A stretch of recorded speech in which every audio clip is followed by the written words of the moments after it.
Hello दोस्तों, स्वागत है आपका हमारे चैनल पर। हम 21वीं सदी के भारत में जी रहे हैं, जहां हर सुविधा हमारी उंगलियों पर है। दुनिया की तीसरी सबसे बड़ी अर्थव्यवस्था, टेक्नोलॉजी में अव्वल, मोबाइल से लेकर हवाई जहाज तक, सब कुछ बस एक क्लिक या कुछ घंटों की दूरी पर है। लेकिन जरा सोचिए, अगर ये सारी सुविधाएं हमसे छीन ली जाएं तो क्या होगा? हम बेचैन हो जाएंगे, है ना? अब सोचिए, 1000 साल पहले का भारत कैसा रहा होगा। न गगनचुंबी इमारतें, न मोबाइल, न इंटरनेट, न गाड़ियां, न ही तेज रफ्तार ट्रेनें। उस दौर में लोग अपनी जिंदगी कैसे जीते होंगे? आइए इतिहास के पन्नों को पलटते हैं और चलते हैं 1000 साल पीछे। लेकिन उससे पहले हमारी वीडियो को एक छोटा सा लाइक दे दीजिए और चैनल को सब्सक्राइब कर लीजिए, क्योंकि आपके एक लाइक और सब्सक्राइब से हमें बहुत सपोर्ट मिलता है। कमेंट बॉक्स में जय हिंद लिखकर आप यह वीडियो भारत में कौन से शहर से देख रहे हैं जरूर बताएं। चलिए शुरू करते हैं। दोस्तों, जब हम आज का भारत देखते हैं तो लगता है वाह कितना बड़ा देश है। लेकिन क्या आप जानते हैं, 1000 साल पहले का भारत इससे भी कई गुना विशाल था। जी हां, उस समय भारत सिर्फ आज का भारत नहीं था। इसमें आज का पाकिस्तान, अफगानिस्तान, बांग्लादेश और यहां तक कि ओमान का कुछ हिस्सा भी शामिल था। मतलब उस जमाने का भारत एकदम गोल्डन सब्सक्रिप्शन प्लान था, जिसमें सब कुछ शामिल था। इस विशाल भूभाग की वजह से हर किसी की नजर भारत पर थी। शायद यही वजह थी कि भारत पर मुगलों ने आक्रमण किए, अंग्रेजों ने सालों तक राज किया और इस दौरान भारत को कई बंटवारों का दर्द भी सहना पड़ा। धीरे धीरे यह विशाल भूभाग टूटता चला गया। लेकिन क्या आप जानते हैं, उस समय भारत की जनसंख्या सिर्फ 3 से 4 करोड़ थी। फिर भी उस दौर में यह बहुत बड़ी संख्या मानी जाती थी, क्योंकि भारत की आबादी उस समय चीन और यूरोप से भी ज्यादा थी। क्या आपको लगता है कि उस समय की सादगी भरी जिंदगी आज की भागदौड़ वाली जिंदगी से बेहतर थी? कमेंट में अपनी राय शेयर करें।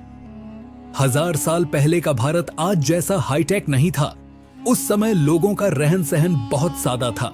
ज्यादातर लोग अपनी पूरी जिंदगी में 150 से ज्यादा किलोमीटर से ज्यादा घूम ही नहीं पाते थे। सोचिए, आज हम फ्लाइट में बैठकर कुछ घंटों में हजारों किलोमीटर का सफर कर लेते हैं, लेकिन तब यातायात के साधन सिर्फ घोड़े और बैलगाड़ी थे। लंबा सफर करना किसी मिशन इम्पॉसिबल से कम नहीं था। इसके पीछे एक बड़ी वजह थी, जरूरत। उस समय ज्यादातर लोगों का मुख्य रोजगार खेती था। खेती के लिए जो भी चाहिए होता था वो गांव के आसपास ही मिल जाता था। न शॉपिंग मॉल थे, न ऑनलाइन ऑर्डर का झंझट। सब कुछ ऑल इन वन पैकेज की तरह गांव में ही उपलब्ध था। उस समय भारत की 90% आबादी गांवों में रहती थी। गांव की लाइफस्टाइल बहुत सरल और आत्मनिर्भर थी। लोग खेती पर निर्भर थे और पानी की व्यवस्था के लिए तालाब बनवाए जाते थे। बारिश का पानी खेतों की सिंचाई का मुख्य साधन था। हर गांव अपने आप में अनोखा और खास था। बाजार भी बहुत दिलचस्प हुआ करते थे। आज की तरह शॉपिंग मॉल या ऑनलाइन डिलीवरी तो थी नहीं, लेकिन छोटी मोटी दुकानों में कपड़े, मसाले, इत्र और पूजन सामग्री आसानी से मिल जाती थी। लोग सिर्फ पैसे से सामान नहीं खरीदते थे, बल्कि वस्तु विनिमय भी आम था। जैसे गेहूं के बदले कपड़े या फल के बदले चावल। न्याय व्यवस्था की बात करें तो उस समय पंचायतें बहुत महत्वपूर्ण थीं। गांव की छोटी मोटी समस्याओं का समाधान पंच करते थे।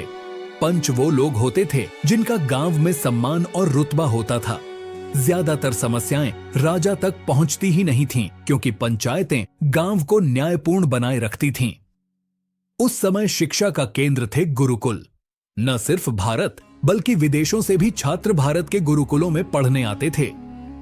गुरुकुलों में विभिन्न विषयों की शिक्षा दी जाती थी और गुरु शिष्य परंपरा ज्ञान का आधार थी। शादियां उस समय किसी त्योहार से कम नहीं होती थीं। आज हमारी शादियां एक दिन में हो जाती हैं, लेकिन 1000 साल पहले शादियां 7 से 10 दिनों तक चलती थीं। बारात, संगीत और सभी रस्में मिलाकर पूरा गांव उत्सव में डूब जाता था।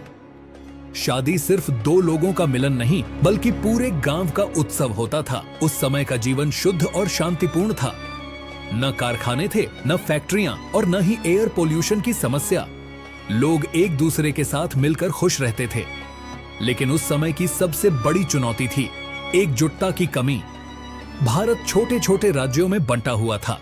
पल्लव, चोल, राष्ट्रकूट और चालुक्य जैसे कुछ राजवंश जरूर ताकतवर थे, लेकिन पूरे देश को एकजुट करने का सपना कोई नहीं देखता था।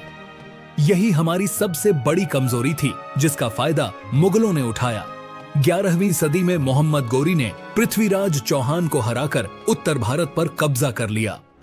दोस्तों, अब आप सोच रहे होंगे कि जब भारत को इतनी चुनौतियों का सामना करना पड़ा तो इसे सोने की चिड़िया क्यों कहा जाता था?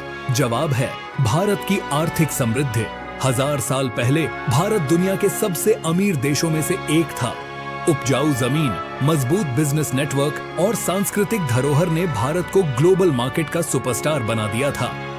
आज हम जीडीपी और एक्सपोर्ट की बात करते हैं तो लगता है कि चीन हमसे बहुत आगे है, लेकिन 1000 साल पहले तस्वीर बिल्कुल उलट थी।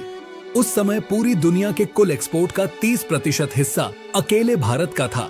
चीन 25% पर था और यूरोप सिर्फ 11% पर सिमटा हुआ था। भारत कपड़ों, मसालों और खाने पीने की चीजों के एक्सपोर्ट में सबसे आगे था। खास तौर पर मसाले, भारत की पहचान ही मसालों से थी। यूरोपीय देशों को भारतीय मसालों की खुशबू इतनी पसंद थी कि वो दूर दूर से भारत आते थे। कहते हैं भारतीय खाने में मसालों का जादू है, और ये जादू कोई नई बात नहीं है। मसाले हमारे डीएनए में हैं और 1000 साल पहले से हम इसका इस्तेमाल करते आ रहे हैं।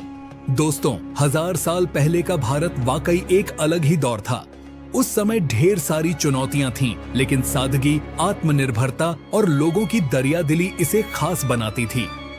आज का भारत टेक्नोलॉजी और विकास में बहुत आगे है, लेकिन उस समय की सादगी और शांति कहीं खो सी गई है। आपकी नजर में 1000 साल पहले का भारत बेहतर था या आज का भारत? हमें कमेंट में जरूर बताएं।